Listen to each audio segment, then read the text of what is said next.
So, hello students, so let us study the next topic, that is हम electromagnetic radiation के बारे में पढ़ रहे थे ठीक है। तो हमने काफ़ी कुछ पढ़ा, इलेक्ट्रोमैग्नेटिक रेडिएशन क्या होता है, काफ़ी सारे इलेक्ट्रोमैग्नेटिक रेडिएशंस मिलके स्पेक्ट्रम कैसे जनरेट हो जाता है। There are large number of wavelengths, frequencies, इनके रीजन होते हैं, infrared region, UV region, visible region. Visible region is the region जो हम देख सकते हैं, डिटेक्ट कर सकते हैं। यूवी और इंफ्रारेड सिर्फ इंस्ट्रूमेंटल हमने पता करा है, बाकी हमने खुद ने अपनी नेकेड आई से नहीं देखा। ठीक है, इसके आगे चलते हैं। तो एनर्जी की एक यूनिट होती है जो कि प्लैंक ने बताई थी, आइंस्टीन एंड प्लैंक ने, कि एनर्जी की सबसे बेसिक यूनिट क्या है। तो एक स्मॉल पैकेट ऑफ एनर्जी को बोला जाता है क्वांटा या फिर क्वांटम।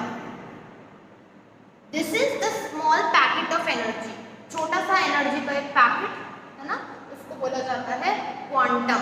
अब हमको रिलेट करना है क्वांटम को उस थ्योरी से कि जो हमने कल फॉर्मूला डिराइव किया। कल फॉर्मूला क्या था, c = mu lambda, that was relating speed of light, frequency and wavelength. उसी से हमको आज रिलेट करना है।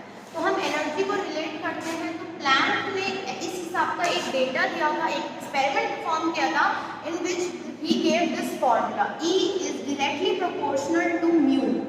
उन्होंने कहा कि जो एनर्जी होती है वो फ्रीक्वेंसी के डायरेक्टली प्रोपोर्शनल होती है। ये एनर्जी है और म्यू से फ्रीक्वेंसी को डिनोट करता है। अब प्रोपोर्शनलिटी का साइन हटाएंगे, प्रोपोर्शनलिटी का साइन हटाते ही कांस्टेंट आता है, तो यहाँ कांस्टेंट आया h, जिसको कहा जाता है प्लैंक्स कांस्टेंट।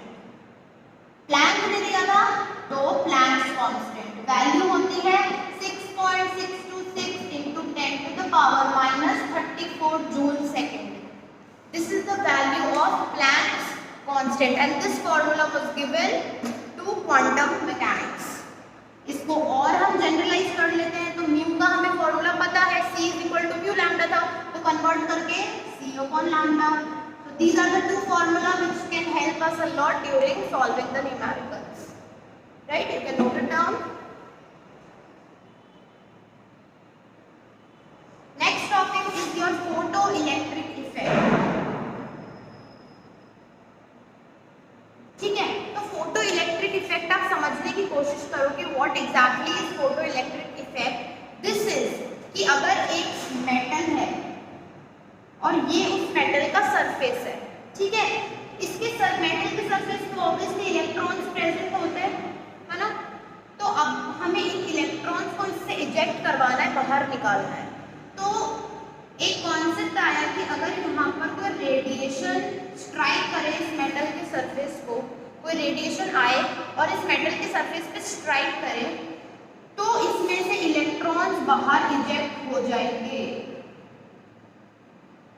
लेकिन ये रेडिएशन जब इधर स्ट्राइक करेगा और इधर से इलेक्ट्रॉन निकलेंगे मेटल के सरफेस पे, इसके लिए बेसिक कंडीशन है कि when the radiation strikes the surface of the metals, the electrons will be ejected from the surface of metal only and only when it should be having the minimum frequency। हर एक metal की एक minimum frequency value रखी गई है। अगर वो radiation जो आई है वो उस फ्रीक्वेंसी की आ गई जितना मिनिमम है उस मेटल की रिक्वायरमेंट, तब तो उधर से इलेक्ट्रॉन इजेक्ट हो जाएंगे।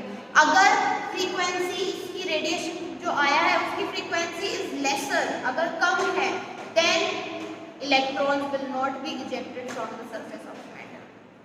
हर एक मेटल की एक मिनिमम फ्रीक्वेंसी सेट करी गई है जिसका नाम दिया है threshold frequency.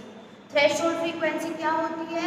It is the minimum frequency which is required for the ejection of electrons from the surface of metal. अगर सरफेस ऑफ मेटल से इलेक्ट्रॉन्स को निकालना है बाहर, तो उस मेटल के पास एक जो मिनिमम फ्रीक्वेंसी है उसकी प्री सेट वैल्यू जो है, रेडिएशन को उसी फ्रीक्वेंसी से आकर स्ट्राइक करना पड़ेगा। अगर रेडिएशन कमजोर होती है, उस फ्रीक्वेंसी से स्ट्राइक नहीं कर पाती मेटल के सरफेस पे, इलेक्ट्रॉन्स नहीं निकलेंगे। ये एक बेसिक फोटो इलेक्ट्रिक इफेक्ट की बात है और इसी को कहा जाता है photo electric effect.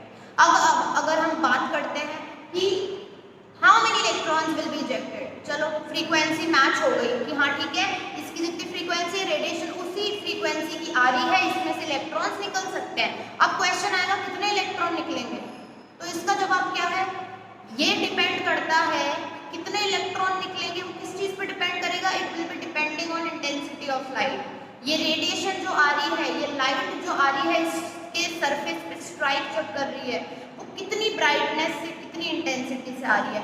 If it will be very low dim light, तो वो कम इलेक्ट्रॉन इजेक्ट कर पाएगी, चाहे वो फ्रीक्वेंसी मैच कर रही है। अगर वो बहुत अच्छी bright light with full intensity आई, तो more number of electron will be ejected from the surface of metal.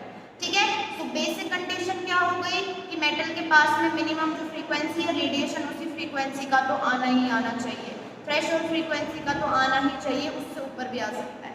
ठीक है, तभी इलेक्ट्रॉन इजेक्ट होंगे, वरना नहीं होंगे। और कितने इलेक्ट्रॉन इजेक्ट होते हैं वो किस पे डिपेंड करता है, it depends on the intensity of light. ठीक है, तो फ्रॉम दिस हम एक जनरलाइज डेटा पे आते हैं कि H mu let's suppose energy है उस फोटोन की, फोटोन भी वही है जो एक स्मॉल पैकेट ऑफ एनर्जी को ही हम क्वांटा बोलते हैं, और ये क्वांटा जिसके पास है उस पार्टिकल को हम फोटोन बोलते हैं। ठीक है, तो जैसे एच म्यू एनर्जी है, इस फोटोन के साथ में ये जो रेडिएशन आया वो एच म्यू एनर्जी के साथ आया,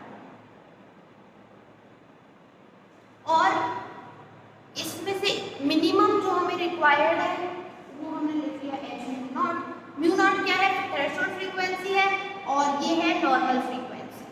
ठीक है, इनका जो डिफरेंस है, इसी डिफरेंस की हम बात करेंगे। इसका जो डिफरेंस है हमने देख लिया E is equal to h mu होता है, तो एनर्जीज को अगर हम कंपेयर कर रहे हैं तो it will be h mu minus h mu not will be equal to kinetic energy.